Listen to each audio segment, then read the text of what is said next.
दोपहर की खाने की मेज सजी तो विविधा चाची ने दामाद जी के स्वागत में कोई कसर नहीं छोड़ी थी। प्लेट में गर्मा गर्म पनीर की सब्जी, रायता, आलू मटर, सूखी भिंडी और तो और प्रिया से कहकर खास तौर पर मूंग दाल का शाही हलवा भी तैयार करवाया गया था। सब कुछ होने के बाद भी वसुधा के चेहरे पर एक संकोच था जो रह रहकर उभर आता था। अर्धांग अभी अभी नहा कर आया था और गौरांगी चूंकि कमरे में उसके फैलाए हुए सामान और कपड़ों के पसारे को समेट रही थी, इसलिए वसुधा ने खुद आगे बढ़कर उसे खाना परोसा। खाना ठीक तो है ना बेटा? उन्होंने बेहद धीमे और संकोच भरे स्वर से पूछा। हाँ माँ, बिल्कुल ठीक है। इनफैक्ट इतने सारे आइटम्स हैं तो अच्छा ही है, अर्धांग ने मुंह में पहला निवाला रखते हुए सहजता से कहा। पास ही बैठा केशव अपनी माँ की दुविधा को अच्छी तरह समझ रहा था, इसलिए वो मुस्कुरा उठा। पर टेबल पर खड़ी प्रिया जो कब से मंद मंद मुस्कुरा रही थी, उसने इस गंभीर माहौल की दुविधा को चुटकी में उड़ाने की ठान ली। वो शरारत से मुस्कुराकर बोली, क्या बात है नंदोई जी, लगता है बिना प्याज लहसुन का सात्विक खाना हमारी ननंद रानी ने आपको सिखा ही दिया, वरना आपके घर में तो सब नॉनवेज खाते हैं ना? हाँ, घर में बनता है, पर मैं अब नहीं खाता, अर्धांग ने बेहद शांत भाव से ये बात कही। सुनते ही पूरे घर की औरतें और केशव हैरान होकर एक टक उसकी तरफ देखने लगे। हवेली का वो रसूखदार लड़का जो अपनी मर्जी का मालिक था, उसने गौरांगी के लिए अपनी आदतें तक बदल ली थी, पर वो तो अर्धांग ठहरा। सबको इसी तरह हैरानी के समंदर में डुबा छोड़कर उसने अपना खाना खत्म किया और अपनी उसी चिर परिचित बेशर्मी के साथ सीधे उस कमरे की तरफ बढ़ गया जहां गौरांगी थी। पसीने की खुशबू और गंदे कपड़ों का हिसाब। कमरे में गौरांगी बेहाल थी। गर्मी और काम के मारे वो पूरी पसीने से भीगी हुई थी। 2 दिन के उसके सारे कपड़े धोकर छत पर सुखाकर वो बाल्टी वॉशिंग मशीन के पास रखकर जैसे ही पीछे मुड़ी, अर्धांग ने आव देखा न ताव उसे सीधे अपनी बाहों के घेरे में भर लिया, बिना उसे संभालने का कोई मौका दिए। वो उसके गालों, होठों और आंखों को चूमता चला गया। धत, दूर हटो ना अर्धांग, वो छटपटाकर बोली। 2 दिन नहीं हुए मुझे यहाँ आए हुए और इन 2 दिनों में तुमने इतने कपड़े बदल डाले, ऊपर से सारे गंदे कपड़े बैग में पैक करके अच्छे से यहाँ उठा लाए ताकि मैं ये सोचूं कि सारे कपड़े धुले हुए ही हैं। अलमारी के साफ कपड़े पैक क्यों नहीं किए तुमने? वो बुरी तरह झल्ला रही थी। उसके जूड़ी से बिखरे हुए बाल और कंधे से कमर तक कसकर बांधी हुई चुन्नी को देख अर्धांग का दिल उस पर और आ गया। उसने पूरी शिद्दत से उसे खुद में और कस लिया। देख नहीं रहे हो मैं पूरी पसीने से भीगी हुई हूँ? हटो यहाँ से, कुछ तो शर्म करो, कोई भी आ जाएगा अंदर। मुझे नहीं आती शर्म, वो तुम अकेले में कर लेना। उसने उसकी नाक छिड़की। और सुनो, मैंने कोई अलमारी खोलकर कपड़े नहीं निकाले। तुम्हारे भाई ने मुझे कहा कि बैग पैक करना, तो बेड पर जितने कपड़े पड़े थे मैंने सब समेटकर बैग में ठूसे और आ गया। गंदे थे तो तुम घर जाकर चेंज कर लेते ना। कितनी दूर है यहाँ से तुम्हारी हवेली? हाँ, जैसे कि ये कपड़े मुझे कभी धोने ही नहीं पड़ते। वहाँ धोबी आता है ना, वो धो देता। ऐसे कैसे? अच्छा नहीं लगता ना। सब घर वाले क्या सोचते कि मैं अपने पति का इतना सा काम भी नहीं कर सकती। इस बार वो थक कर हार मान गई और उसके चौड़े सीने पर अपना सिर टिका दिया। वो जानती थी कि जब तक इस शहंशाह का मन नहीं होगा, ये उसे छोड़ने से रहा। अर्धांग ने उसके बालों को चूमा। मैं थोड़ा काम से बाहर जा रहा हूँ, रात तक वापस आ जाऊंगा, अपना ध्यान रखना, मैं फोन करूंगा।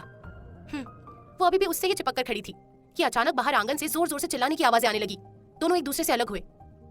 ये कान्हा की आवाज है ना? गौरांगी ने पूछा। हाँ, पक्का बुआ और उसके बीच वर्ल्ड वॉर शुरू हो गया होगा। अर्धांग मुस्कुराया। कान्हा की याददाश्त और बुआ का वीजा। बाहर आंगन में कान्हा पूरे रौब में ललिता बुआ के सामने खड़ा था। माँ, मैं एक दिन इस बुआ को अपने साथ लेकर जाऊंगा और जानबूझकर किसी मेले में खोकर आ जाऊंगा। अच्छा, जैसे कि मुझे अपने पीहर का पता याद ही नहीं है ना, खुद से वापस आ जाऊंगी मैं, ललिता बुआ ने अपनी छाती ठोकी। हाँ, तो आपको खोने से पहले आपके सिर पर एक बड़ा सा पत्थर भी मारूंगा ना जोर से, जिससे आपकी याददाश्त ही चली जाएगी। वो होता नहीं है आपके उन बेकार के टीवी सीरियलों में, सीढ़ियों से गिरकर या पत्थर से सिर फूटकर हीरो की याददाश्त गायब हो जाती है। कान्हा ने हवा में हाथ अजाकर अपनी पूरी स्क्रिप्ट समझाई तो कमरे के दरवाजे पर आकर खड़े हुए अर्धांग को भी अपनी हंसी रोकने के लिए कुछ देर रुकना पड़ा। कान्हा, वो सब झूठ होता है। हकीकत में किसी की याददाश्त ऐसे नहीं जाती, सिर्फ हॉस्पिटल का खर्चा बढ़ता है। और फिर ये शूर्पणखा बुआ अपने भाइयों से कहकर तुम्हारी नाक कटवा देती। कुछ और सॉलिड आइडिया सोच। अनुराधा जो अब तक चुप थी, तुरंत कान्हा की टीम में शामिल होकर बोली। पर नाक तो शूर्पणखा की कटी थी ना कायदे से। सुप्रिया ने बीच में आकर इतिहास क्लियर किया, ये जानते हुए भी कि अभी बात उसकी खुद की माँ की हो रही थी। बस ललिता बुआ से लड़ते वक्त ये भाई बहन कभी कभी एक अनोखी सेना बन जाते थे। अरे, इनका तो सिर्फ सिर फूटेगा ना, तो नाक तो कान्हा की ही कटेगी। अनुराधा ने उसे अक्ल दी।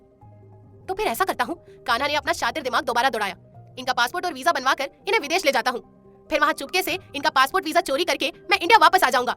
वहाँ की पुलिस इन्हें फ्रॉड केस में सीधे जेल में डाल देगी और ये बुढ़िया फिर कभी वापस नहीं आ पाएगी। आइडिया तो नंबर 1 है भाई, पर ये बता, पासपोर्ट और वीजा के लिए तेरे पास इतने पैसे हैं? अनुराधा ने उसकी जेब की तरफ देखा। धत, वही तो सबसे बड़ी प्रॉब्लम है। कान्हा ने बड़े दुख के साथ अपना सिर पकड़ लिया। देखा देखा तुम दोनों ने विविधा वसुधा, कैसे ये दोनों नास पीठे मुझे घर से निकालने के मंसूबे बना रहे हैं। इतनी अखरती हूं मैं इन्हें। बस एक बार बस मुझे सुप्रिया के हाथ पीले कर दूं, फिर चली जाऊंगी यही किसी आश्रम में। कान्हा की नगरी में कमी थोड़ी ना है मेरे जैसी बुढ़िया के लिए, कहीं ना कहीं जगह मिल ही जाएगी। ललिता बुआ ने तुरंत अपने पल्लू का कोना मुंह पर लगाया और रोने की नौटंकी करने लगी। लो देखा, कहा था ना मैंने, ये फालतू के टीवी सीरियल देख देख कर कितनी बड़ी नौटंकीबाज हो गई है। आंख में एक आंसू तक नहीं है, फिर भी मुंह के एक्सप्रेशन तो देखो। कल ही आपकी वो एंटी एजिंग क्रीम चोरी छिपे लेकर आया था ना बाजार से, जिसका कवर तक आप संभाल कर अलमारी में रखती हो। कान्हा ने पोल खोली। उसका एक नाम भी है कमीने, बुआ का रोना गायब हुआ। मुद्दे पर आ जाओ बुआ, यहाँ अभी मैं पार्लर नहीं खेल रहा, कान्हा चिढ़कर बोला। तो क्या हुआ, मेरे भाई की कमाई के पैसे हैं, कुछ भी करूं? ललिता बुआ भी कहाँ कम थी। कान्हा अभी कुछ और धमाका करने आगे बढ़ा ही था कि दरवाजे पर खड़े अर्धांग पर सबकी नजर पड़ गई। विविधा चाची तुरंत कान्हा के सामने आ गई और उसकी पीठ पर एक धौल जमाई। चुप कर जा नालायक, घर में दामाद जी खड़े हैं। फिर उन्होंने आंखें तरेर कर हुक्म सुनाया, और जाओ बुआ को लेकर बाजार जाओ, उन्हें जो सामान लेना है दिलवा कर लाओ। बात जहाँ से शुरू हुई थी घूम फिर कर वहीं आ गई। कान्हा इसी बाजार जाने की ड्यूटी से बचने के लिए इतनी देर से महाभारत रच रहा था। नहीं माँ, वो मिनमिनाया। अभी तक यहीं हो तुम, गए नहीं? गौरांगी जो अब तक नहाकर आ चुकी थी अर्धांग के पास आकर बोली। उसकी वो भीगी भीगी सी रंगत और सादगी देखकर अर्धांग ने प्यार से उसके गाल को छुआ। नहीं, बस देख रहा था, ये कान्हा रोज ऐसे ही लड़ता है बुआ से, इससे भी ज्यादा। और जानते हो, ये अकेला नहीं है। कभी कुलवंती माँ के साथ बुआ को लड़ते देखा है तुमने? हाँ, आई थिंक एक बार देखा है। ओ गॉड, अर्धांग ने अपनी छाती पर हाथ रखकर गहरी सांस ली। अब जाओ और जल्दी वापस आ जाना, गौरांगी ने प्यार से कहा तो अर्धांग आगे बढ़ा। चलिए बुआ, कहाँ चलना है? मैं आपको अपनी गाड़ी से छोड़ देता हूँ, उसने आंगन से गुजरते हुए कहा। सच में बेटा? बुआ अपनी सारी लड़ाई भूलकर पल भर में खुश हो गई। अरे क्या जीजू, आप इन्हें लेकर जाओगे? ये पूरा दिन एक ही दुकान पर बैठकर 50 रुपए के पीछे ऐसा बार्गेनिंग करेंगी कि आसपास के लोग आपको इज्जत से नहीं घूरते हुए देखेंगे। फिर गले तक ठूस ठूस कर गोलगप्पा खाएंगी और बाद में सूखी पापड़ी के लिए उस गरीब दुकान वाले का सिर खा जाएंगी। और फिर घर आकर, कान्हा ने अचानक अपना दिल पकड़ लिया। ओह, मुझे तो अभी से बेचैनी हो रही है, लगता है मेरा बुलावा आ गया है। अरे खबर कर दो सबको। विविधा चाची, मेरे पास और तो कुछ नहीं है, बस 2 सोने के कंगन हैं। उन्हें बेचकर इन चारों लड़कियों के लिए कुछ बनवा देना। और हाँ, मेरे मरने के बाद मेरी 13वीं पर छोले मत बनवाना, मुझे गैस हो जाती है। कान्हा ने डिट्टो ललिता बुआ की आवाज और उनके रोने की एक्टिंग करके दिखाई। तो इस बार अर्धांग अपनी गंभीरता भूलकर पूरी तरह खिलखिलाकर हंस पड़ा। आज पहली बार पूरे घर ने उसकी इतनी साफ और खनकती हुई हंसी की आवाज सुनी थी। रसोई के कोने से गौरांगी ने अपनी आंखें बंद करके चुपके से अपने इस हंसते हुए पति की नजर उतार ली। मैं अकेले नहीं जा रहा कान्हा, तुम भी मेरे साथ चल रहे हो। उधर से बुआ को वापस तो तुम्हें ही लाना है। अर्धांग ने उसकी पीठ थपथपाई। जीजू आप भी। कान्हा का मुंह लटक गया। चलोगे तो मैं तुम्हें वो नया वीडियो गेम दिलवा दूंगा जो तुम कल कह रहे थे। अर्धांग ने दाव खेला। इस ऑफर का असर तुरंत हुआ। कान्हा के चेहरे पर बत्ती सी खिल गई। अर्धांग ने आंखों ही आंखों में गौरांगी को बाय कहा और बाहर निकल गया। अर्धांग के जाने के बाद गौरांगी भी अपनी तैयारी में लग गई। गौरांगी क्या कर रही हो? चलो बारात आ गई है। आराधना जल्दी से गौरांगी के पास आकर बोली। वो अभी अभी कुकू को तैयार करके सार्थक को थमाकर आई थी। वो दोनों अभी अभी ही मैरिज गार्डन पहुंचे थे। हाँ दीदी, बस मैं तैयार हो गई, पर पता नहीं मेरा ये पति कहाँ लापता हो गया। गौरांगी पूरी तरह झुंझलाकर बोली। सुप्रिया की शादी के सारे इंतजामों में अर्धांग ने घर वालों की पर्दे के पीछे रहकर बहुत मदद की थी, पर अभी थोड़ी देर पहले ही उसका कोई जरूरी फोन आया था, तो वो गौरांगी से बस 2 मिनट का बोलकर निकला था और तब से अब तक लौट कर नहीं आया था। गौरांगी कई बार उसका फोन भी ट्राई कर चुकी थी, पर वो लगातार नॉट रीचेबल आ रहा था। देख गौरांगी, तेरे ससुराल वाले भी आ चुके हैं और तू तो जानती ही है ललिता बुआ को, उनकी तेरी सास से बिल्कुल नहीं बनती। तू अभी के लिए बाहर चल, अर्धांग जब भी वापस आएगा तो सबसे पहले तुझे ही ढूंढेगा, पता है ना तुझे। आराधना ने उसका हाथ पकड़ा। अच्छा ठीक है चलिए। वो एक गहरी सांस लेकर बाहर आ गई। जगमोहन जी ने खुद आगे बढ़कर जोरावर चौधरी और उनके परिवार को आमंत्रित किया था। उसी मान मनोबल के अनुसार आज कुलवंती, अभियंता, संग्राम, विक्रम और बाकी सब छोटे बड़े सदस्य बारात के स्वागत में शामिल हुए थे और उम्मीद के मुताबिक बारात के स्वागत के साथ ही अनुराधा, आशीष, कुलवंती और ललिता बुआ ने अपना अपना मोर्चा संभाल लिया था। उधर आशीष अनुराधा की फिर से ठन गई। कपड़े क्या किसी से मांग कर पहने हैं? आशीष ने अनुराधा के जमीन को छूते हुए खूबसूरत पर्पल कलर के गाउन को देखकर चुटकी ली। आंखें क्या घर भूल कर आए हो? इसे स्टाइल कहते हैं। अब फटो यहाँ से, अनुराधा ने तपाक से जवाब दिया। बाकायदा बुलावा भेज कर बुलाया गया हूँ मैं, तो तुम फटो यहाँ से और जाओ हमारी मेहमान नवाजी करो। आशीष ने मूंछों पर ताव दिया। आंखों के साथ साथ अपना दिमाग भी घर रख कर आए हो, कम उम्र के चाचा। यस स्वीटहार्ट, क्योंकि जिनका ऊपर का माला खाली होता है उनसे बात करने के लिए दिमाग घर पर ही छोड़कर आना पड़ता है। आशीष ने पलटकर आंख मारी। अरे वाह, हर तरफ फ्री का एंटरटेनमेंट। कान्हा जो अभी अभी हलवाई के पास से बूंदी का स्वाद चक्कर आ रहा था, अनिमेश और नेहा के पास आकर बैठ गया। वो दोनों हाथ में पॉपकॉर्न और आइसक्रीम का कूपन पकड़े आराम से फैले हुए आशीष और अनुराधा की लड़ाई का मजा ले रहे थे। क्यों कान्हा, कहीं और भी कुछ तूफानी हो रहा है क्या? अनिमेश ने पॉपकॉर्न चबाते हुए पूछा। हाँ, आपको नहीं पता, मेन पंडाल में कुलवंती आंटी और हमारी ललिता बुआ के बीच कोल्ड वॉर का शीत युद्ध चल रहा है। दोनों एक दूसरे को ऐसे घूर रही हैं जैसे अभी तलवारें खिंच जाएंगी। हो सकता है फेरे होते होते मामला पूरी तरह गर्म हो जाए। कान्हा ने सनसनीखेज खबर सुनाई। क्या सच में? नेहा और अनिमेश अपनी आइसक्रीम भूलकर उसकी तरफ पलटे। अब मैं क्या झूठ बोलूंगा भाई, तुम लोग बस पैनी नजर रखो। कान्हा उन्हीं की टोली में शामिल होकर फुसफुसाया। देखो ध्यान रखना, जैसे ही वहां माहौल गर्म हो तुरंत एक दूसरे को सिग्नल दे देना। अनिमेश ने रणनीति बनाई। क्या सिग्नल दे देना? अचानक उन तीनों के पीछे हाथ बांधे खड़ी सोना की आवाज गूंजी तो वे तीनों बुरी तरह सकपका गए। कुछ नहीं डार्लिंग, मैं तो कान्हा से कह रहा था कि जैसे ही खाना गर्म गर्म परोसा जाए हमें बता देना। अनिमेश ने तुरंत बात पलटी और कान्हा को आंख का इशारा करके उसे लेकर वहां से खिसक गया। उधर मैरिज गार्डन के बाहर खड़ी एक आलीशान काले रंग की गाड़ी के अंदर का माहौल काफी गंभीर था। सर, हम इस बारे में बाद में बात करेंगे। अभी मेरा घर पहुंचना बहुत जरूरी है, वहाँ शादी का फंक्शन है। अर्धांग ने गाड़ी के स्टीयरिंग पर हाथ मारते हुए कहा। पर अर्धांग, तुम जानते हो कि जो काम तुम कर सकते हो वो कोई और नहीं कर पाएगा। गाड़ी के पीछे की सीट पर बैठे एक 50-55 साल के शख्स ने मुड़कर उसे देखा। उनकी कड़क पर्सनालिटी और रौबदार चेहरा इस उम्र में भी अच्छे अच्छों को मात देने के लिए काफी था। वो थे अर्जुन शेखावत, रिटायर्ड ऑफिसर और इस समय क्राइम ब्रांच के हेड। अर्धांग ने उन्हीं के अंडर सीक्रेटली काम करना शुरू किया था। अब तक वो न जाने कितने उलझे हुए केस और जोरावर चौधरी के कई इलीगल काम लीगल करवा चुका था, वो भी दादाजी को कानों कान खबर हुए बिना। अर्धांग का ये रूप दुनिया की नजरों से बिल्कुल छुपा हुआ था। अर्धांग, ट्राई टू अंडरस्टैंड। मैंने तुम्हारी हेल्प के लिए कौशिक को भी यहाँ अपॉइंट किया है, और फिर मैंने कभी तुम्हें रोका है क्या? तुम अपनी मर्जी के मालिक हो। समझाओ इसे कौशिक। शेखावत साहब ने झल्लाकर अपने पास बैठे लड़के को टोका जो मोबाइल में गेम खेलने में व्यस्त था। कौशिक सकपकाकर फोन बंद करते हुए बोला, सर मैं क्या कहूँ, मेरी सुनता कौन है इस शहंशाह के आगे। अर्धांग, अर्जुन साहब ने थक हार कर एक भारी आवाज निकाली। सर मैं आपसे कल मिलता हूँ, अर्धांग ने 2 टूक शब्दों में कहा और गाड़ी को अर्जुन शेखावत के बंगले के आगे रोक दिया। वो उसे एक आखिरी चेतावनी भरी नजरों से देखते हुए नीचे उतर गया। क्या भाई, भाभी ने कोई कसम वसम दे रखी है क्या, जो तुम अब ये खतरनाक कारनामे करने से कतराने लगे हो? कौशिक पीछे वाली सीट से कूदकर आगे आता हुआ बोला। कौशिक की बात सुनते ही अर्धांग की आंखों के सामने गौरांगी का वो मासूम चेहरा घूम गया। उसके होठों पर एक बेहद खूबसूरत और गहरी मुस्कान सज गई। नहीं, यही तो उसकी सबसे बड़ी अदा है कौशिक। वो मुझसे कभी कुछ पूछती ही नहीं, मैं क्या करता हूँ, क्यों करता हूँ, कहाँ जाता हूँ, उससे कभी जानना नहीं चाहा। लोग कहते हैं ना कि प्यार भरोसे की नींव पर टिकता है। मेरी गौरांगी ने उस नींव को हमेशा मेरे लिए फौलाद की तरह मजबूत रखा है। जब दुनिया मेरे बारे में तरह तरह की बातें करती थी, तब भी उसकी आंखें किसी और ही बात पर मुझसे खफा होती थी, मेरे काम पर नहीं। मेरी पूरी जिंदगी है वो, और अब बस कुछ दिन मैं सिर्फ उसे देना चाहता हूँ। वो मुझसे हक से कुछ मांगती नहीं है, फिर भी मैं उसके लिए थोड़ा स्वार्थी होना चाहता हूँ। कौशिक उसे देखकर मुस्कुरा दिया। सचमुच प्यार इंसान को जिंदगी जीना सिखा देता है। उसका जीता जागता उदाहरण आज उसके सामने खड़ा था। हमेशा अपनी ही धुन में रहने वाला, खतरों से खेलने वाला अर्धांग आज खुद के लिए, अपनी बीवी के लिए स्वार्थी हो रहा था। वरना जब से कौशिक उसे जानता था, अर्धांग जिंदगी को जी नहीं रहा था, बस काट रहा था। कौशिक ने उसके कंधे थपथपाए। क्या बात है भाई, प्यार हो तो ऐसा। अब प्लीज मुझे भी मेरे घर छोड़ दो। आपसे तो अर्जुन सर कुछ नहीं कहेंगे, पर मुझे कल सुबह ही पुलिस स्टेशन के चक्कर काटने पड़ जाएंगे। नहीं, मुझे लेट हो रहा है, तुम मेरे ही साथ चल रहे हो, अर्धांग ने गाड़ी की स्पीड बढ़ाते हुए कहा। क्या? कौशिक ने आंखें फाड़ी। तुम मेरे साथ सुप्रिया की शादी में चल रहे हो। वैसे भी मेरी बीवी अब तक गुस्से में लाल हो चुकी होगी। उसे 10 मिनट का बोलकर निकला था और पूरे 1.5 घंटे लेट हूँ। चलो, सर को मैं खुद संभाल लूंगा। अर्धांग ने उसके मुंह खोलने से पहले ही फैसला सुना दिया और कौशिक मन मसरोड़ कर चुपचाप बैठ गया। कहाँ चले गए थे तुम? तुम्हारा हमेशा का यही नाटक रहता है। क्या मजाल कि मैं घर का कोई और काम शांति से कर पाऊं, और वहाँ सब जयमाल के लिए तैयार खड़े हैं और मैं यहाँ तुम्हारी वजह से। गौरांगी पूरी तरह झल्लाती हुई अलमारी से उसके कपड़े निकाल रही थी। अर्धांग आते ही उसे मैरिज गार्डन से लगभग खींचकर वापस घर के कमरे में ले आया था कि वो सबके सामने चेंज नहीं करेगा। अब वो गुस्से में कपड़े निकाल रही थी और अर्धांग बेड पर अध लेटा आंखें मूंदे सिर्फ उसे ही निहार रहा था। वो इस वक्त कयामत लग रही थी। डार्क रेड कलर की जॉर्जेट की साड़ी, पीठ पर लहराते खुले लंबे बाल, उन बालों के बीच चमकता हुआ उसके नाम का गहरा सिंदूर, माथे पर छोटी सी बिंदी और नाक में चमचमाती वो नथ जो बोलते वक्त उसके सुर्ख गुलाबी होठों को छू रही थी। गले में कुलवंती माँ का दिया हुआ खानदानी नेकलेस और उसके ठीक नीचे अर्धांग के नाम का मंगलसूत्र, हाथों में खनकती हुई लाल चूड़ियां। अब उठो भी और चुपचाप कपड़े पहन लो, वो उससे बिल्कुल करीब आकर डांटते हुए बोली। अर्धांग ने बिना देर किए वैसे ही लेटे लेटे उसकी पतली कमर में अपना मजबूत हाथ डाला और एक झटके में गौरांगी सीधा उसके सीने पर बेड पर आ गिरी। हाँ, पहन लूंगा, वो अपनी पहनी हुई शर्ट के ऊपर के बटन खोलते हुए बेहद धीमी आवाज में बोला। उसकी आंखों में उतरी हुई वो गहरी खुमारी और दीवानगी गौरांगी को साफ साफ समझ आ रही थी। अर्धांग, अभी कुछ नहीं मिलेगा, छोड़ो मुझे। हमेशा तुम्हारी इन हरकतों की वजह से मुझे दोबारा तैयार होना पड़ता है, पर आज बिल्कुल नहीं। चुपचाप उठो और कपड़े पहनो। उसने शर्माकर उसके होठों पर अपनी उंगली रख दी। करने दो, वरना सोच लो मैं कपड़े ही नहीं पहनूंगा और ऐसे ही बाहर चला जाऊंगा। वो अपनी आंखों में वही चिरपरिचित जिद उतारकर बोला। धमकी दे रहे हो मुझे? उसने आंखें तरेरी। धमकी नहीं, बस बता रहा हूँ। बाकी मैं क्या करना चाहता हूँ ये तुम्हें अच्छे से पता है। मैं पूरे 10 दिन तक बात नहीं करूंगी तुमसे, देख लेना। उतनी हिम्मत नहीं है तुम्हारी, उसने सीधा चुनौती दी।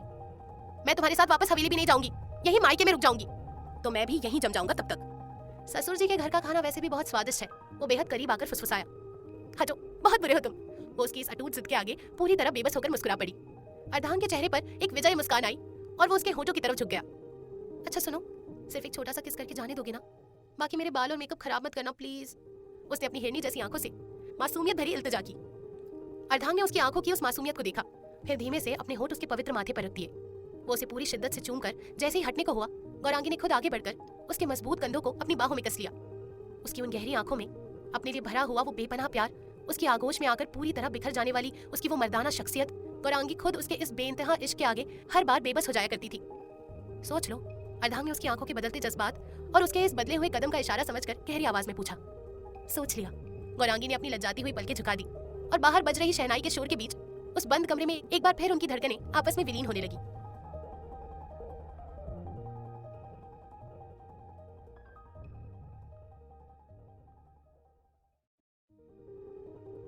एक तरफ जहाँ अर्धांग गौरांगी के साथ था, वहीं कौशिक को उसने शादी में अकेला छोड़ रखा था। मतलब हद है। ऐसा लग रहा है जैसे यहाँ मेरे सगे मामा की शादी हो रही है, जो जैसे ही मैं आऊंगा सब मुझे हाथों हाथ ले लेंगे। इन अर्धांग भाई साहब के चक्कर में एक दिन मैं पक्का पागल ही हो जाऊंगा। कौशिक जो कब से एक कोने में बैठा अर्धांग पर अपनी पूरी खुन्नस निकाल रहा था, झुंझलाकर उठा और पानी के काउंटर की तरफ चल दिया, क्योंकि अर्धांग तो उसे महफिल में अकेला छोड़कर पिछले काफी टाइम से गायब था। वो जैसे ही कुछ कदम आगे बढ़ा, एक हाथ में आइसक्रीम और दूसरे में कोल्ड ड्रिंक पकड़े हुए नेहा से जोर से टकराया, और उस टक्कर के चलते नेहा के हाथ की सारी आइसक्रीम और कोल्ड ड्रिंक सीधे कौशिक की साफ सफेद शर्ट पर जा गिरी। सॉरी, आपके कपड़े खराब हो गए। नेहा अपनी बड़ी बड़ी आंखें खोले जल्दी जल्दी टिश्यू पेपर ढूंढती हुई उसकी तरफ देखकर बोली। कैसा बेहुदा सवाल है। कौशिक बहुत जलाकर बोलने ही वाला था, पर जैसे ही उसकी नजर सामने गई, बाकी के शब्द मुंह में ही लॉक हो गए। डार्क ब्लू कलर का खूबसूरत सूट पहने अपनी शरारत से भरी आंखों के साथ वो लड़की पहली ही नजर में उसका दिल धड़का गई थी। देखिए, पूरी गलती मेरी नहीं थी, वो तो बस अचानक से हो गया। नेहा ने एक उंगली उठाकर सफाई दी। कौशिक को कुछ समझ नहीं आया, वो तो बस सम्मोहन की स्थिति में उसे ही निहारे जा रहा था। उसे यूं लगातार खुद को देखते पाकर नेहा कुछ पल के लिए थमी। व्हाइट शर्ट, नीचे black pant, gym maintain body और चेहरे पर एक कमाल की कशिश। उसे देखकर ही नेहा को लग रहा था कि यूं ही आवारा घूमने वाला लड़का तो ये बिल्कुल नहीं था। आप आवारा हो? नेहा ने अचानक अपनी मासूमियत में पूछा। व्हाट? कौशिक लगभग चिल्ला उठा। मतलब आप कौन हो? भाभी की तरफ से होंगे, मैं भी कैसा सवाल कर रही हूँ। वो जल्दी से अपने हाथ में पकड़े रुमाल से उसकी शर्ट को साफ करने की कोशिश करती हुई बोली। कोई भी हूँ, पर आवारा तो बिल्कुल नहीं हूँ। पर तुम्हारी जुबान बहुत तेज है, तुम कुछ भी बोल सकती हो। कौशिक ने कुछ गहरे अर्थपूर्ण नजरों से उसे निहारा तो नेहा, जो उसके काफी करीब आ गई थी, तुरंत 2 कदम पीछे हो गई। कौशिक की नजरों का ताव उसके शरारती चेहरे पर एक अलग ही सुर्खी ला रहा था। हो गया साफ, बोलकर वो जल्दी से उसके साइड से निकल गई। हाँ, बस हो ही गया। कौशिक मुस्कुराकर उसकी जाती हुई पीठ को देखता रहा और कुछ देर तक अपनी शर्ट का दाग भूलकर बस उसे ही तकता रहा। बहन है मेरी। जैसे ही पीछे से ये भारी आवाज आई, कौशिक के कान खड़े हो गए। उसने मुड़कर देखा तो अर्धांग अपनी शर्ट की स्लीव्स को ऊपर की तरफ पलटता हुआ उसके बिल्कुल करीब ही खड़ा था। कौशिक के होश उड़ गए। हाँ, तो मैंने कुछ नहीं किया भाई। अब ऐसा भी नहीं है, पुलिस वाला हूँ, कुछ तो मेरी इज्जत रखो, या फिर अपनी इस बहन की तरह तुम्हें भी मैं आवारा लगता हूँ। वो तो वक्त बताएगा, अब चलो। अर्धांग एक गहरी सांस लेकर बोला। कहाँ? अब इतनी देर से तो तुम मन ही मन मुझे कोस रहे थे कि मैंने तुम्हें अकेला छोड़ दिया, तो अब साथ में लेकर चल रहा हूँ। सच बताना अर्धांग, क्या तुमने मेरी शर्ट में कोई सीक्रेट सीसीटीवी कैमरा फिट कर दिया है? हर बार जो मैं सोचता हूँ तुम पहले ही जान जाते हो। बिल्कुल, और अभी कुछ और भी जान गया हूँ, बताऊँ क्या? अर्धांग ने नेहा की तरफ इशारा किया। नहीं, बिल्कुल नहीं, कौशिक जल्दी से बोला और सीधा शरीफ बच्चा बनकर उसके साथ मंडप की तरफ बढ़ गया। जयमाल संपन्न हो चुका था और ब्रह्म मुहूर्त के साथ पंडित जी सुप्रिया और दीपक का विवाह संपन्न कराने लगे थे। और उधर मंडप के ठीक पीछे कुछ अलग ही माहौल बना हुआ था। ललिता बुआ और कुलवंती माँ इस बार एक अलग ही रंग समेटे आमने सामने थी। नींद के झोंके ले रहे दोनों घरों के बच्चे भी अब अपनी अपनी पोजीशन में आ चुके थे। कहो, कैसी रही ललिता? तुम तो हमारे घर का पानी तक पीना पाप समझती थी, अब तो हमारे ही बेटे को अपने घर में दामाद बनाकर बिठाए हुए हो। कुलवंती माँ ने पहला तीर छोड़ा। इतना मत इतराओ कुलवंती, तुम्हारे घर का बेटा अब हमारे घर के रंग में ऐसा रंगा है कि जानती नहीं हो, हमारी बेटी गौरांगी के लिए उसने वो मांस मच्छी सब खाना छोड़ दिया है। ललिता बुआ ने मुंह बनाकर घमंड से जवाब दिया। अच्छा, तो क्या वो अब इस घर का नहीं रह गया? भूलो मत, गौरांगी हमारे घर की बहू है, जो मैं कहूंगी सो उसे करना पड़ेगा। हाँ, तो तुम भी मत भूलो, वो जहाँ होगी हमारा दामाद वहीं जाएगा। आखिर सुबह से शाम तक मुंह ही मुंह देखता रहता है तुम्हारी उसी बहू का, जो हमारी ही बेटी है। ज्यादा आंकड़ो मत ललिता, मना कर दूंगी अपने बहू बेटे को, आने न दूंगी यहाँ। कुलवंती माँ ने डांटा। जो माहौल अब तक शीत युद्ध का था, वो अचानक उफान पर पहुंच चुका था। ओहो, तुम कहोगी और हम ऐसा सह लेंगे? कमजोर नहीं है हम, घर से खींच कर लेकर आएंगे अपने दामाद को। ललिता बुआ का अगला करारा वार हुआ। वाह, एक ललिता पवार तो दूसरी बिंदु, हमारे घर में ही सिनेमा हॉल खुल गया है। वैसे क्या लगता है अनिमेश भाई, कौन जीतेगा इसमें? क्या सिर फूटेगा या हाथ पैर टूटेंगे, या फिर ताऊ जी आकर सब कुछ रुकवा देंगे और हमारा सारा मजा खराब हो जाएगा? कान्हा, जो अब कुर्सियों के बनाए पहाड़ पर नींद के झोंके ले रहा था, तुरंत एक्शन में आकर बोला। क्या पता, वैसे एक बात बताओ, तुम्हारे ताऊ जी अभी है कहाँ? अनिमेश ने पूछा। वो इसके बाद कोई रस्म नहीं होती है ना, जिसमें दांत पीस पीस कर लड़की वाले लड़के वालों को गिफ्ट देते हैं और लड़के वाले अरे अरे इसकी क्या जरूरत थी बोलते हैं, बस वही लेन देन के कागजात की तैयारी कर रहे हैं। अच्छा, तो कब तक यहाँ मंडप तक आएंगे वो? अनिमेश ने उसकी बात समझकर अगला सवाल दागा। पता नहीं क्या हो रहा है यहाँ पर। अर्धांग, जो कब से भीड़ में गौरांगी को ढूंढ रहा था, अचानक उस मनोरंजन कंपनी के पास आकर कड़क आवाज में बोला। जहाँ कान्हा कुर्सियों के पहाड़ पर किंग की तरह बैठा था, अनिमेश और नेहा कुर्सी के सामने एक और कुर्सी रखकर पैर फैलाए हुए थे, और अनुराधा तथा आशीष, जो एक दूसरे से कट्टर दुश्मनी निभाते थे, एक दूसरे की तरफ पीठ करके विपरीत बैठे हुए थे। हम बस बैठे हैं भाई, आशीष ने मासूमियत से कहा। दिखाई दे रहा है मुझे, कर क्या रहे हो तुम सब? टीवी देख रहे हैं भाई, आशीष फिर उसी टोन में बोला। तो अर्धांग ने मुड़कर देखा, जहाँ एक तरफ ललिता बुआ, कुलवंती माँ, अभियंता और सोना साथ में बैठी हुई थी और मामला पूरी तरह गरमाया हुआ था। आसपास के मेहमान भी फेरे देखने के बजाय उनकी इस सास बुआ की लाइव लीला का आनंद ले रहे थे। वसुधा परेशान होकर इधर उधर घूम रही थी। सिर्फ पंडित जी और दूल्हा दुल्हन को छोड़कर बाकी सब उन्हीं दोनों को देख रहे थे। बुआ, माँ, अर्धांग ने आगे बढ़कर उन दोनों को अपनी आंखों से घूर कर कहा। उसका रौद्र रूप देखते ही दोनों एक झटके में चुप हो गई। जी दामाद जी, ललिता बुआ तुरंत भीगी बिल्ली बनकर बोली, तो कुलवंती माँ ने अपना मुंह 10 कोने का बना लिया। आप लोग अलग अलग बैठिए अभी के अभी, अर्धांग ने ऑर्डर देते हुए कहा। सुना नहीं दामाद जी ने क्या कहा? जाओ तुम उधर, कुलवंती माँ ने बुआ को हटने को कहा। हाँ तो जाओ तुम भी, बुआ कहाँ पीछे हटने वाली थी। कान्हा, अर्धांग ने इस नाजुक मोड़ पर भी उन्हें मैदान में उतरते देखा तो सीधे कान्हा को आवाज दी। कान्हा कुर्सियों के पहाड़ से जल्दी से उतरता हुआ उसके पास आया। जी जीजू, बुआ को यहाँ से लेकर जाओ। कान्हा ने हाथ की घड़ी की तरफ देखा। जीजू, अभी सुबह का 5 बजा है, इस वक्त पागल खाना कहाँ खुला होगा। जैसे ही कान्हा ने ये पंच मारा, पीछे बैठी पूरी नाटक मंडली ठहाका मारकर हंस पड़ी। यहाँ तक कि कुलवंती माँ भी अपने मुंह पर हाथ रखकर हंस पड़ी, जिसे देखकर ललिता बुआ अंदर ही अंदर जल भुन गई। अर्धांग ने एक तीखी घूरती हुई नजर सब पर डाली तो पूरी पलटन धीरे धीरे शांत हो गई। चलिए बुआ, कान्हा जल्दी से आगे बढ़कर बुआ का हाथ पकड़कर बोला। पीछे से अर्धांग का इशारा समझकर अनिमेश भी कुलवंती माँ को दूसरी तरफ ले गया। ये तो शुक्र था अर्धांग का जो उसने वक्त रहते मंडप के नीचे का ये लाइव टेलीकास्ट खत्म करवा दिया, वरना उस मनोरंजन कंपनी के किसी भी सदस्य से तो ये उम्मीद करना बेकार था कि वो इस लड़ाई को रोकेंगे। कौशिक भी जा चुका था, पर जाने से पहले उसने एक आखिरी नजर उसी नाटक मंडली के बीच बैठी नेहा पर डाली थी, जो उसका दिल चुराए पूरी तरह बेपरवाह बैठी हुई थी। अनुराधा की बकबक और अर्धांग की बेताबी। अब अर्धांग पूरी तरह भन्नाता हुआ मैरिज गार्डन में घूम रहा था। रात से गौरांगी जैसे गायब ही हो गई थी। उसने एक बार भी आकर उससे खाना या पानी के लिए तक नहीं पूछा था। अनुराधा, उसने आवाज दी। यस एजे, वो आशीष की तरफ उंगली से सूट का साइन बनाती हुई बोली, क्योंकि आशीष ने उसके गाउन का मजाक उड़ाया था। सिर्फ आपस में लड़ने के अलावा कोई और काम नहीं है क्या तुम लोगों के पास? अर्धांग ने उसके इन निशानों को देखकर डपटते हुए कहा। चिल एजे, इतना क्या गुस्सा? अभी अभी तो आपने उन दोनों टाइटन्स को सीधा किया है, तो अब खुद आग का गोला बने क्यों घूम रहे हो? बहन कहाँ है तुम्हारी? उसने सीधे मुद्दे की बात की। अच्छा तो ये बात है, मेरी इन बहनों का भी ना ऊपर का माला बिल्कुल खाली है। जब देखो अपने पतियों को इधर उधर लावारिस छोड़ भूल जाती है। अब हमारी आराधना दीदी को ही देख लो, जीजू को कुकू का मम्मा बनाकर खुद इधर उधर पंचायत करती फिरती है। उसने सामने इशारा करके कहा। और आपके पास तो अभी कोई बच्चा भी नहीं है। तो वो नॉन स्टॉप बोले जा रही थी कि अचानक अब उसने अर्धांग की आंखों में उतरा हुआ जानलेवा गुस्सा देखा तो सहमकर थूक गटकते हुए तुरंत शांत हो गई। तो अर्धांग ने उसके चुप होते ही अपनी भौं तानी। तो कुछ नहीं, मैं बताती हूँ ना कि आपकी प्राण प्रिय कहाँ है। वो अंदर उस कमरे में बैठी हुई गिफ्ट रैप कर रही है। वो क्या है ना, हमारे घर की पुरानी रीत है, लास्ट मिनट पर कुछ ना कुछ सामान रह ही जाता है, जिसका जिम्मा हमेशा की तरह केशव भाई और आपकी प्राण प्रिय ही लेते हैं। अनुराधा अपनी बात पूरी करती उससे पहले अर्धांग वहां से गायब हो चुका था। अब आएगा असली मजा, वो शरारत से हाथ हवा में लहराकर आशीष को चढ़ाते हुए बोली। उधर कमरे में प्रिया और केशव के साथ मिलकर गौरांगी शगुन के कुछ बचे हुए सामान को पैक करवा रही थी, जो सुबह विदाई के वक्त सुप्रिया के साथ ससुराल जाने थे। आराधना कुकू को सुलाकर जगमोहन जी और सार्थक के साथ वर पक्ष की तरफ सुबह के नाश्ते की तैयारी देख रही थी। गौरांगी, यहाँ का सब काम लगभग खत्म हो गया है। अब मैं ऐसा करती हूँ, बाहर जाकर देख लेती हूँ माँ और चाची कब से अकेली सब संभाल रही हैं, प्रिया बोली। गौरांगी ने थके हुए भाव से हाँ में सिर हिला दिया। भाई आप भी जाइए माँ के पास, यहाँ का बचा हुआ छोटा मोटा काम मैं अकेले ही देख लूंगी, उसने कुछ सोचकर केशव से कहा। ठीक है, तो फिर मैं भी बाहर जाता हूँ। केशव ने प्रिया को इशारा किया और वो दोनों कमरे से बाहर चले गए। उनके जाने के कुछ देर बाद जमीन पर गिरे हुए सेलो टेप को उठाने के लिए जैसे ही गौरांगी नीचे झुकी, अचानक उसकी पतली कमर पर 2 बेहद मजबूत और जाने पहचाने हाथों की पकड़ का एहसास हुआ। वो चौंक कर पीछे मुड़ी, पर सामने खड़े शख्स को देखकर उसकी आंखें डर और संकोच के मारे अपने आप बंद हो गई। अर्धांग का वो स्पर्श, उसके शरीर की वो सौंधी खुशबू, गौरांगी उसे एक पल में पहचान जाती थी। और इस वक्त उसकी आंखों में उतरी हुई नाराजगी की वो लालिमा तो वो आंखें बंद करके भी साफ महसूस कर सकती थी। वो बिना एक पल गवाए झट से उसके चौड़े सीने में पूरी तरह सिमट गई, मानो अपने हिस्से की पूरी दुनिया उसने पाली हो।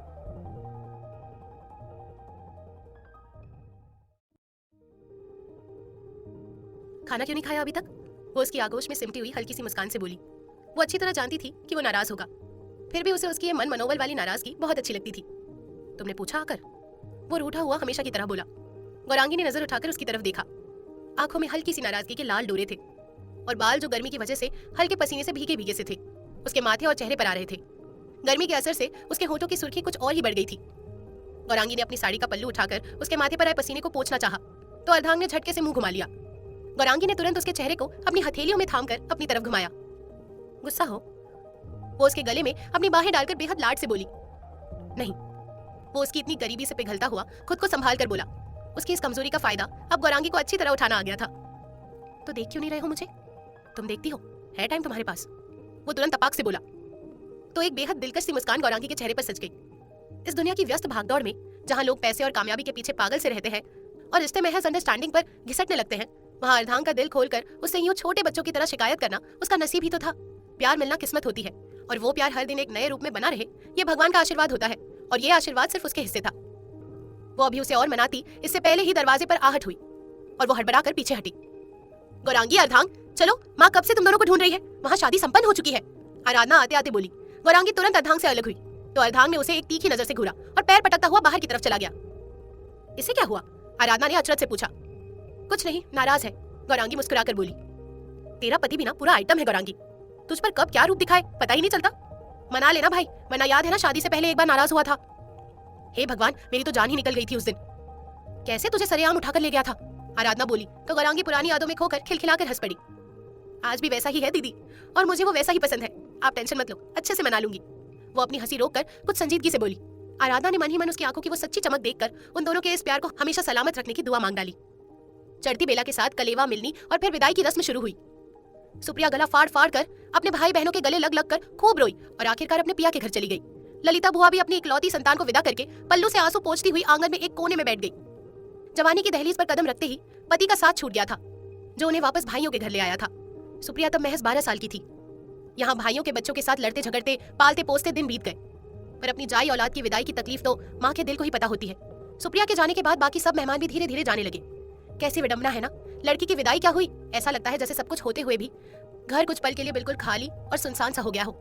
ऊपर से मेहमानों की विदाई और बाकी व्यवस्थाओं में कोई ढंग से 2 मिनट एक दूसरे के पास बैठ भी नहीं पाता। हवेली से तो सब लोग पहले ही निकल चुके थे। अनिमेश और आशीष ने टेंट और हलवाई का सामान वापस करवाने में केशव की मदद करनी शुरू की, जिससे रात भर के थके हारे केशव को थोड़ा आराम मिला। उधर अर्धांग ने जगमोहन जी की मदद करते हुए पाई पाई के हिसाब की डायरी संभाली। घर की बाकी औरतें बचे हुए दूर के मेहमानों को विदा करने में बिजी थी। अनुराधा और कान्हा को पड़ोसी और रिश्तेदारों से मांग कर लाए गए बर्तनों और सामानों को वापस पहुंचाने की ड्यूटी मिली थी। कान्हा अब नींद से भरा हुआ पूरी तरह झल्लाता हुआ आंगन में आया तो उसकी नजर बुआ पर पड़ी। उनका वो रोता हुआ उतरा हुआ मुंह उसे अच्छा नहीं लगा। आखिर बचपन से बुआ का वो गला फाड़ कर चिल्लाने वाला अंदाज ही तो उसे रास आता था, इसलिए वो अपनी झल्लाहट भूलकर झट से उनके पास आकर चिपक कर बैठ गया। रोइए मत बुआ, आप जानती है ना आप रोते हुए और भी भयानक और बुरी लगती है। हट छोरे, अभी मेरे मुंह मत लगना, बुआ ने रुआ से स्वर में डपटा। वो तो मैं बिल्कुल ना लगता अगर आप मेरे इतने घंटों की मेहनत पर पानी न फेर रही होती। तेरा क्या ले रही हूँ मैं? बुआ ने आंखें पोंछी। अच्छा, ये जो बनारसी साड़ी के पल्लू से आप आंसू पोंछ रही हैं, इसे मेरे सिर पर बैठकर आपने टेलर के यहाँ से लास्ट मिनट पर डिलीवर नहीं करवाया था? और ये मुंह पर इतनी लीपा पोती, सच सच बता दूं सबको बुआ कि आपने किसका मेकअप चुराया है? जब मैं सुप्रिया दीदी के लिए आई ब्यूटिशियन और मेकअप आर्टिस्ट को बाहर छोड़ने जा रहा था, तब आपने ही तो धीमे से कहा था ना। कान्हा ने तुरंत अपनी आवाज बदलकर ललिता बुआ की मिमिक्री शुरू की। मेरा लाल, मेरा कान्हा, इस ब्यूटी पार्लर वाले से कहकर मेरा थोड़ा सा चेहरा सही करवा देना आज। वो मुई कुलवंती आ रही है अंग्रेजी मेम बनकर, उसके सामने मैं ऐसी वैसी रहूंगी क्या? तब मैंने ही 1 घंटा धूप में खड़े होकर बाहर वेट किया था, जब आप अपने कमरे में साक्षात मधुबाला बन रही थी। इसलिए मैंने वो सब किया था ताकि आप यहाँ रो रो कर अपनी शक्ल डरावनी करके मेरी मेहनत पर पानी फेरे। वो नॉन स्टॉप बोले जा रहा था। ललिता बुआ ने जैसे ही अपनी पोल खुलते देखी, उनका रोना धोना गायब हो गया और वो तुरंत युद्ध के मैदान में उतर पड़ी। हाँ हाँ, मैं भयानक, मैं बुरी, अच्छी तो तेरी आएगी ना, वो आजकल की ना आद की ना दाद की लड़कियों जैसी, वो चिल्लाकर बोली। तो उनकी आवाज सुनकर आंगन में बिखरे सब लोग वहाँ इकट्ठा हो गए। उसे स्लिम फिगर कहते हैं बुआ, और आप क्यों जल रही हैं? वैसे भी आपसे तो उसका कोई मुकाबला ही नहीं होगा। अब कहाँ आप, हमारा बिगड़ा हुआ पुराने जमाने का डिब्बा टीवी, और कहाँ मेरी hot happening beautiful future wife. Kanha ने हवा में हाथ उठाकर पूरे स्वैग में कहा। सुनते ही सब एक साथ ठहाका मारकर हंस पड़े। सुप्रिया के जाने के बाद जो माहौल गमगीन और भारी था, वो पल भर में एकदम हल्का फुल्का हो गया। अंग्रेजी में क्या बोलता है रे सफेद चूहे, हिंदी में बात कर, हिंदी में। ललिता देवी अपनी बेटी का दुख भूलकर अब पूरी तरह लड़ाई के रंग में आ चुकी थी। इसके बाद लगभग 1 घंटे तक उन दोनों की ये नोकझोंक चलती रही, जिस पर विराम तब लगा जब अर्धांग, जगमोहन जी और श्याम मोहन जी की आंगन में एंट्री हुई। उधर अनिमेश और आशीष के जाने के बाद गौरांगी ने चोर नजरों से अर्धांग की तरफ देखा, जो अभी डायरी में कुछ नोट कर रहा था। अपनी पीठ पर गौरांगी की नजरों का पहरा महसूस करके उसने जैसे ही नजरें उठाई, गौरांगी ने आंखों ही आंखों में उसे सॉरी बोलते हुए मनाया। पर अर्धांग तो अर्धांग था। उसने उसे देखते ही बड़े एटीट्यूड के साथ अपनी पॉकेट से मोबाइल निकाला और उसमें अपनी नजरें घुसा दी। बहुत मुश्किल है भाई इसे मनाना, गौरांगी ने मन ही मन हार मानते हुए सिर हिलाया। फिर कुछ सोचकर वो रसोई में वसुधा के पास आई। माँ। हाँ गौरांगी, वो रात के खाने की व्यवस्था के चलते प्रिया और विविधा चाची के साथ मैं भी अब चलती हूँ माँ, विदा कर दीजिए मुझे। पर इतनी जल्दी गौरांगी, कल सुबह चली जाना आराम से। प्रिया ने गैस ऑफ करते हुए आगे आकर कहा। नहीं भाभी, फिर कभी आऊंगी, पास में ही तो हूँ, बस आज जाने दीजिए। उसने आंखों के कुछ खास इशारे से प्रिया से कहा तो प्रिया तुरंत समझ गई कि दामाद जी के तेवर कुछ बदले हुए हैं। उसने मुस्कुराकर हामी भर दी। माँ, यहाँ का खाना मैं देख लेती हूँ, आप गौरांगी के लिए मिठाई और शगुन पैक कर दीजिए, पास में ही तो है, जब मन करेगा आ जाएगी। पर हाँ, आज का रात का खाना यहीं से खाकर जाओगे तुम दोनों, इतना तो मानती हो ना? प्रिया ने गौरांगी के हाथों पर हाथ रखकर हक से कहा तो गौरांगी ने मुस्कुराकर हाँ में सिर हिला दिया। रात का खाना खाने के बाद गौरांगी और अर्धांग वापस अपने घर आ गए थे। पिछले 2 दिनों की शादी की थकान के चक्कर में यहाँ हवेली पर भी सब लोग जल्दी ही सो चुके थे। कमरे में आकर सूटकेस का सामान वापस अलमारी में सेट करती हुई गौरांगी ने पलटकर अर्धांग को देखा, जो कपड़े चेंज किए बिना ही बिस्तर पर औंधे मुंह गहरी नींद में सो गया था। वो उससे पूरी तरह रूठा हुआ था और यहाँ आकर उससे लड़ने के पूरे मूड में था। पर कल रात की जगराते वाली थकान के कारण वो जैसे ही बेड पर गिरा, उसकी आंख लग गई। गौरांगी उसे देखकर बेहद प्यार से मुस्कुराई। उसने आगे बढ़कर उसके जूतों को निकाला उसे सही तरीके से बेड पर लिटाया और फिर उसके माथे पर प्यार से अपने होंठ रख दिए।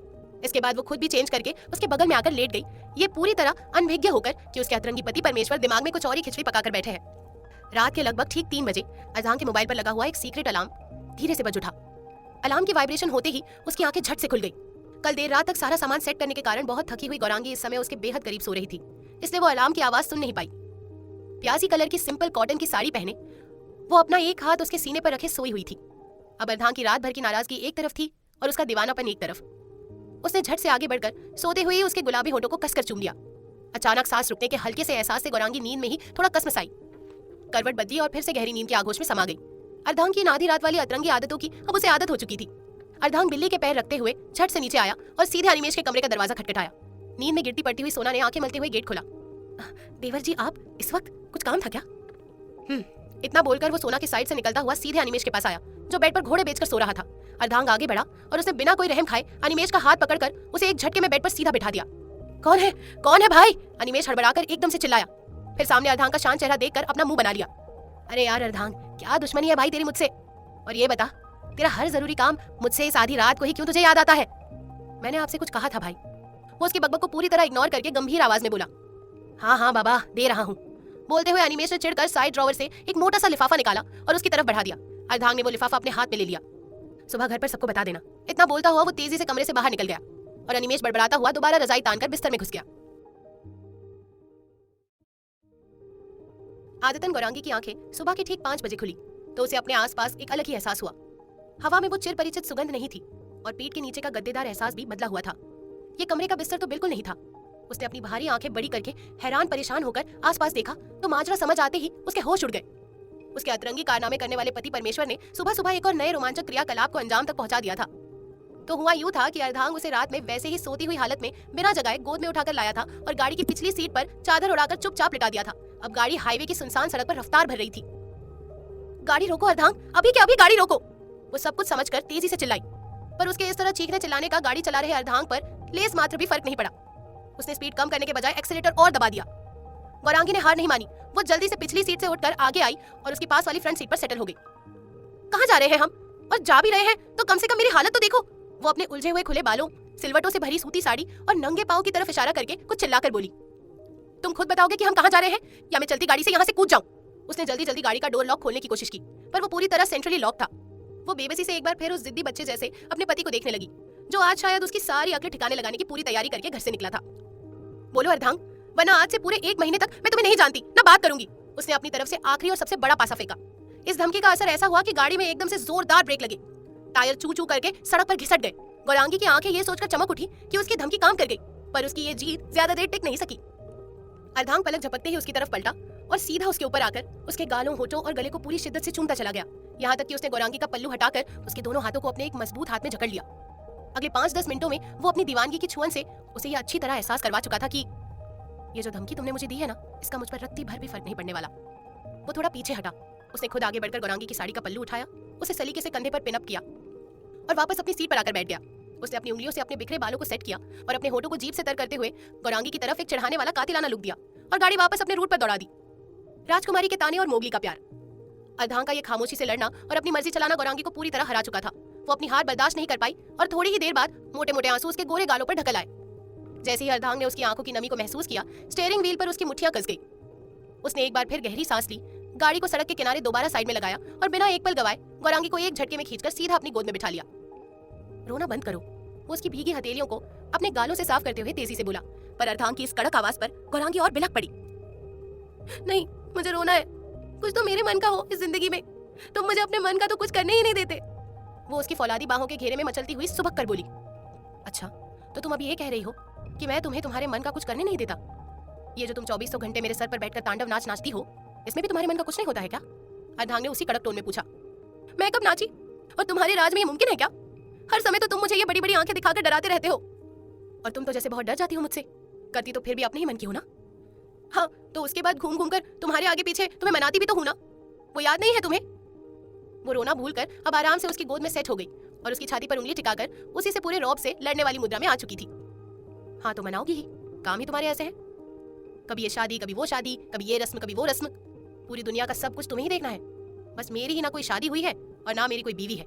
मेरी बीवी तो इस दुनिया की बहुत बड़ी काजकुमारी इवेंट ऑर्गेनाइजर बनी घूमती है। वो पूरी तरह झल्ला कर बोला। अच्छा, तो क्या मैं तुम्हारा कोई काम नहीं करती हूँ? उसने मुंह फुलाया। इतने से मेरा मन नहीं भरता गौरांगी। और एक बात बताओ, जब तुम दूसरों के कामों में लगती हो तो ये भी भूल जाती हो कि तुम्हारे पति ने खाना खाया कि नहीं, वो कहाँ है, किस हाल में है। हाँ तो सब कुछ करके तो गई थी मैं। तुम्हें नए कपड़े पहनाए, खुद के कपड़े दोबारा संभाल कर रखे, वो सब याद नहीं है तुम्हें? तुम्हारे चक्कर में मेरा सुप्रिया दीदी का जयमाल तक मिस हो गया था। तो तुम एक काम करो ना, कोई इवेंट कंपनी ही क्यों नहीं खोल लेती? बड़ी आई ऑर्गेनाइजर, देखती रहना फिर सबके जयमाल। तुम अब इस तरह लड़ोगे मुझसे? उसने अपनी आंखों में दोबारा मोटे मोटे आंसू लाकर इमोशनल ब्लैकमेलिंग शुरू की। पहले तुम ये रोना बंद करो, लड़ने में भी सरासर ब्लैकमेलिंग करती हो तुम। तो सुनते कहाँ हो तुम मेरी बात ऐसे? लो, अब मैं तुम्हारी सुनता भी नहीं। गौरांगी, अब मुझे सच में गुस्सा आ रहा है। और तुम्हें आता ही क्या है गुस्सा करने के अलावा? आजकल तो तुम मुझे देखकर सिर्फ चिढ़ते ही हो। मैं अच्छी तरह जानती हूँ, बदल गए हो तुम, पहले जैसे नहीं रहे। अब बोर हो गए हो ना मुझसे? अब हर आम पारंपरिक पत्नी की तरह गौरांगी ने यह आखिरी अचूक ताना सीधे अर्धांग के सिर पर दे मारा। ये ताना सुनकर अर्धांग का मन हुआ कि वो गाड़ी से उतरकर अपना सिर किसी दीवार में दे मारे, पर खैर इस सुनसान हाईवे पर अब यह मुमकिन नहीं था। अच्छा, तो मैं बोर हो गया हूँ तुमसे, तभी मैं आधी रात को तुम्हें गोद में उठाकर इस सुनसान जंगल के रास्ते जंगल जंगल खेलने निकला हूँ। उसने अपना माथा पीटा। मुझे क्या पता, मुझे कुछ बताया है तुमने जो मैं जानूं कि तुम यहाँ मोगली बनकर जंगल जंगल खेलने निकले हो? वो सिसकती हुई उसके सीने से लिपट गई। गौरांगी के इस तरह मासूमियत से लिपटते ही अर्धांग का सारा गुस्सा पल भर में पिघलकर पानी हो गया। सच तो ये था कि उसकी जान बसी थी इस लड़की में। उसने झट से अपनी बाहें कसकर उसे खुद से सटा लिया। फिर उसके रोने के कारण लाल और सुर्ख हो चुके चेहरे के हर हिस्से को, उसकी बंद पलकों को पूरी शिद्दत से चूम लिया। गौरांगी अभी भी रूठी हुई नजरों से उसे देख रही थी, जबकि अंदर ही अंदर उसका दिल खुशी से झूम उठा था। वो अच्छी तरह जानती थी कि उसका ये जिद्दी पति अब पूरी तरह पिघल चुका है, और ये काम वो अक्सर इसी तरह थोड़ा रोध होकर ही करवा पाती थी। रोना बंद करो अब, अच्छा नहीं लगता मुझे। और तुम्हें सच में ऐसा लगता है कि मैं कभी बोर हो सकता हूँ तुमसे? अर्धांग ने इस बार बेहद नरमी और प्यार से उसके गाल थपथपाए। नहीं, उसने मासूमियत से सिर हिलाया। तो फिर ऐसा कहा क्यों? जानती हो ना, ऐसी बकवास बातों से मेरा गुस्सा कितना बढ़ जाता है। मैं तुम्हें अपने साथ दूर लेकर जा रहा हूँ, किसी ऐसी जगह जहाँ सिर्फ तुम हो और मैं हूँ, जहाँ तुम सिर्फ मुझ पर ध्यान दो, सिर्फ मेरी ही बातें करो और हर वक्त मेरे पास रहो। मेरा आजकल सिर्फ रात में तुमसे थोड़ी देर के लिए मिलना मुझे दिन भर बेचैन किए रहता है। मैं और बर्दाश्त नहीं कर सकता था। निकलते हुए सूरज की उस हल्की सुनहरी सुबह की रोशनी में गौरांगी ने अपनी नजरें उठाकर अर्धांग की आंखों में देखा। उन हेजल आंखों में इस समय दुनिया का सबसे शुद्ध और बेइंतहा प्यार सिर्फ उसके लिए उमड़ रहा था। वो मन ही मन उसकी नजर उतार कर एक बार फिर पूरी तरह उसकी सुरक्षित आगोश में समा गई। गौरांगी के इस तरह बिना किसी शर्त के खुद में सिमटने से अर्धांग भी खुद पर काबू नहीं रख पाया। उसने एक बार फिर अपनी दीवानगी को उस पर हावी करना शुरू किया ही था कि अचानक गौरांगी की नजर गाड़ी के बाहर के माहौल पर गई। रोड भले ही अभी पूरी तरह खाली था, पर सुबह की धूप अब धीरे धीरे बिखरने लगी थी और दिन निकल आया था। सुनो, हम कहीं दूर जा रहे थे ना? उसने धीरे से अर्धांग के रेशमी बालों में अपनी उंगलियां फिराते हुए पूछा। वो वैसे ही मदहोशी में उसे सीट पर थोड़ा लिटाते हुए बोला। गौरांगी ने तुरंत उसके चौड़े सीने पर अपनी दोनों हथेलियां टिकाकर उसे रोका। अर्धांग, हम गाड़ी में हैं। तो वो अपनी खुमारी से भरी भारी आवाज और आंखों में उतरी सुर्खी लिए उसके होठों की तरफ दोबारा बढ़ा। तो हम जहाँ जा रहे हैं पहले वहां चलो ना। बस यही एक आदत मुझे तुम्हारी बिल्कुल पसंद नहीं है। तुम्हें हर खूबसूरत मोड़ पर बीच में टोक लगाना बहुत जरूरी होता है। वो एकदम से नकली गुस्से में आकर उसके ऊपर से उठकर वापस अपनी ड्राइविंग सीट पर बैठ गया। गौरांगी ने फुर्ती दिखाई। उसने पीछे से उसके गले में अपनी कोमल बाहें डाल दी। अच्छा बाबा, नहीं नहीं, नाराज मत हो, अब मैं कुछ नहीं बोलूंगी। नहीं, रहने दो अब। वो फिर से बच्चों की तरह रूठ कर मुंह फेर कर बोला। इस बार गौरांगी ने कोई मौका नहीं दिया। उसने झट से उसे अपनी तरफ खींचा और उसके होठों को पूरी दीवानगी के साथ अपने होठों के संपुट में समेट लिया। हमेशा की तरह एक बार फिर अर्धांग की आंखों में उतरी हुई गुस्से की वो लालिमा पल भर में मोहब्बत के साथ रंगों में तब्दील हो गई। वो खुद भी इस सुनसान सड़क पर अपनी हदों को अच्छी तरह जानता था, इसलिए लगभग 15 मिनट बाद उसने खुद की बेकाबू होती सांसों को समेटा। एक गहरी और सुकून भरी सांस लेकर वो कुछ पल के लिए उसके कंधे पर सिर टिकाकर शांत बैठ गया। आई लव यू, वो उस मदहोशी के आलम में बेहद धीरे से बुदबुदाया। आई लव यू टू, वो भी मोहब्बत के समंदर में भीगे हुए लफ्जों से बोली। पति और पत्नी के इस खूबसूरत रिश्ते की सबसे बड़ी खासियत शायद यही है कि वो इस तरह लड़ते हैं। सुनने में अजीब लग सकता है, पर सच तो यही है कि रिश्ते में ये छोटी मोटी लड़ाई बहुत जरूरी है। बस उस लड़ाई को बिना वजह लंबा खींचना ही दुश्वारी दे जाता है। मोहब्बत सिर्फ मीठी मीठी और बनावटी बातों से ही मजबूत नहीं होती। असली मोहब्बत तो इस तरह लड़ झगड़ कर एक दूसरे को मनाने, एक दूसरे के गुस्से के पीछे छिपे हुए डर और चाहत को समझने से फौलाद बनती है।